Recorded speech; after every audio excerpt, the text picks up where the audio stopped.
Clip number 793۔ اس clip میں آپ قرآن پاک کی سورہ مریم کی آیت نمبر 72 سے 74 تک کی تلاوت، ترجمہ اور تفسیر قرآن صراط الجنان سماعت فرمائیں گے۔ بسم اللہ الرحمن الرحیم۔ ترجمہ: اللہ کے نام سے شروع جو نہایت مہربان رحمت والا ہے۔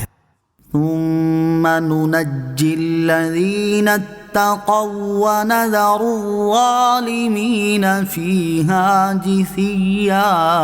ترجمہ: پھر ہم ڈرنے والوں کو بچا لیں گے اور ظالموں کو اس میں گھٹنوں کے بل گرے ہوئے چھوڑ دیں گے۔ ثم ننجی الذین اتقوا، پھر ہم ڈرنے والوں کو بچا لیں گے۔ اس سے پہلے والی آیت کی تفسیر میں ایک قول گزرا کہ جہنم پر وارد ہونے سے مراد پل صراط سے گزرنا ہے۔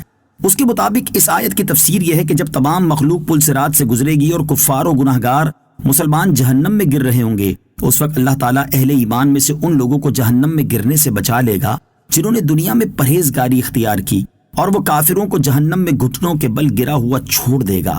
یاد رہے کہ بعض گناہگار مسلمان جو پل صراط سے جہنم میں گر جائیں گے، انہیں گناہوں کی سزا پوری ہونے کے بعد جہنم سے نکال لیا جائے گا، جبکہ کافر ہمیشہ جہنم میں ہی رہیں گے۔ پل صراط پر آسانی اور حفاظت کے لیے 3 اعمال۔ یہاں پل صراط پر آسانی اور حفاظت کے ساتھ پل صراط پار کر جانے کے لیے 3 اعمال ملاحظہ ہوں۔ نمبر 1، درود شریف پڑھنا۔ حضرت عبد الرحمن بن سمورہ رضی اللہ تعالیٰ عنہ سے روایت ہے، نبی اکرم صلی اللہ تعالیٰ علیہ وسلم نے ارشاد فرمایا، میں نے گزشتہ رات عجیب معاملات دیکھے، ان میں سے ایک یہ بھی تھا کہ میں نے اپنے ایک امتی کو دیکھا جو پل صراط پر کبھی گھسٹ کر چل رہا تھا اور کبھی گھٹنوں کے بل چل رہا تھا۔ اتنے میں وہ درود شریف آیا جو اس نے مجھ پر بھیجا تھا، اس نے اسے پل صراط پر کھڑا کر دیا یہاں تک کہ اس نے پل صراط کو پار کر لیا۔ نمبر 2، مسجد میں بکثرت حاضر ہونا۔ حضرت ابو درداء رضی اللہ تعالیٰ عنہ سے روایت ہے، سرکار دو عالم صلی اللہ تعالیٰ علیہ وسلم نے ارشاد فرمایا، مسجد ہر پرہیزگار کا گھر ہے، اور جن کے گھر مسجدیں ہوں اللہ تعالیٰ انہیں اپنی رحمت، رضا اور پل صراط سے حفاظت کے ساتھ گزار کر اپنی رضا والے گھر جنت کی ضمانت دیتا ہے۔ نمبر 3، مسلمان کی پریشانی دور کرنا۔ حضرت ابو ہریرہ رضی اللہ تعالیٰ عنہ سے روایت ہے، رسول کریم صلی اللہ تعالیٰ علیہ وسلم نے ارشاد فرمایا، جس نے کسی مسلمان کی ایک پریشانی دور کی تو اللہ تعالیٰ قیامت کے دن اس کے لیے پل صراط پر نور کی ایسی 2 شاخیں بنا دے گا جن کی روشنی سے اتنے عالم روشن ہوں گے جنہیں اللہ تعالیٰ کے سوا کوئی شمار نہیں کر سکتا۔ وَإِذَا تُتْلَى عَلَيْهِمْ آيَاتُنَا بَيِّنَاتٍ قَالَ الَّذِينَ كَفَرُوا لِلَّذِينَ آمَنُوا أَيُّ الْفَرِيقَيْنِ خَيْرٌ مَّقَامًا وَأَحْسَنُ نَدِيًّا۔ ترجمہ: اور جب ان کے سامنے ہماری روشن آیات کی تلاوت کی جاتی ہے تو کافر ایمان والوں سے کہتے ہیں، دونوں گروہوں میں کس کا مکان بہتر اور مجلس اچھی ہے۔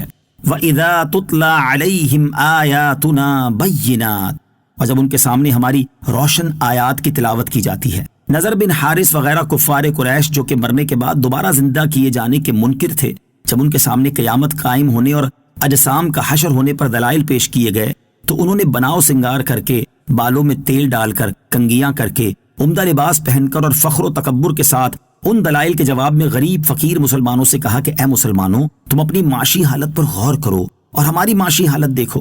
ہم اعلیٰ قسم کی رہائش گاہوں میں رہتے ہیں، اعلیٰ قسم کے لباس پہنتے ہیں، اعلیٰ قسم کا کھانا کھاتے ہیں، اور ہماری محفلیں بھی تمہاری محفلوں سے زیادہ بارونق ہے، اور تمہارا حال ہم سے انتہائی برعکس ہے۔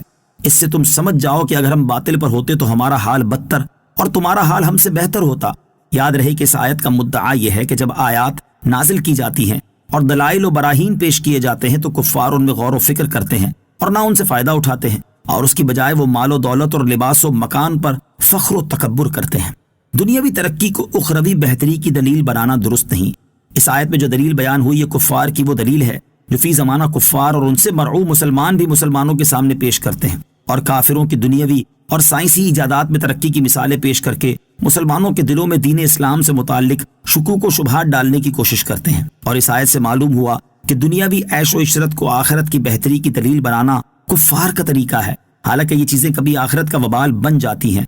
اللہ تعالیٰ ایسے لوگوں کو عقل سلیم عطا فرمائے اور انہیں اپنی حقیقی بہتری کو پہچاننے کی توفیق نصیب کرے، آمین۔ وَكَمْ أَهْلَكْنَا قَبْلَهُم مِّن قَرْنٍ هُمْ أَحْسَنُ أَثَاثًا وَرِئْيًا۔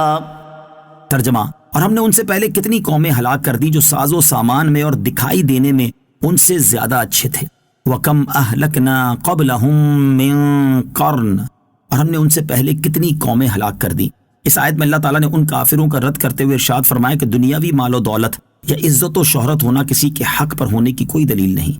تم سے پہلے تم سے زیادہ مالدار لوگ آئے اور انہوں نے تم سے بھی زیادہ خوبصورت اور مضبوط رہائش گاہیں بنائیں، جیسے فرعون، حامان، قارون اور ان کے ساتھی وغیرہ. مگر اللہ تعالیٰ نے ان کے خوبصورت اور مضبوط مکانات تباہ و برباد کر دیے اور ان کو نشان عبرت بنا دیا. لہٰذا تم بھی غور کرو اور اپنی اصلاح کر لو، کیونکہ دنیا کا مال و دولت ہونا کامیابی کے لیے کافی نہیں. اسی کی کچھ جھلک ہم اپنے قریب زمانے میں بھی دیکھ سکتے ہیں کہ ایک سلطنت کبھی اتنی بڑی تھی کہ اس کی حکومت میں سورج غروب نہ ہوتا تھا، لیکن آج وہ چھوٹے سے رقبے پر رہ گئی. یوں ہی ایک ملک آدھی دنیا کا مالک بننے کا دعویٰ کرتا پھر رہا تھا، لیکن بالآخر تباہ و برباد اور کمزور سے ملک سے ذلیل و خوار ہو کر نکالا گیا، اور اب دوبارہ وہ اپنی روٹی پانی کی فکر میں پڑا ہوا ہے.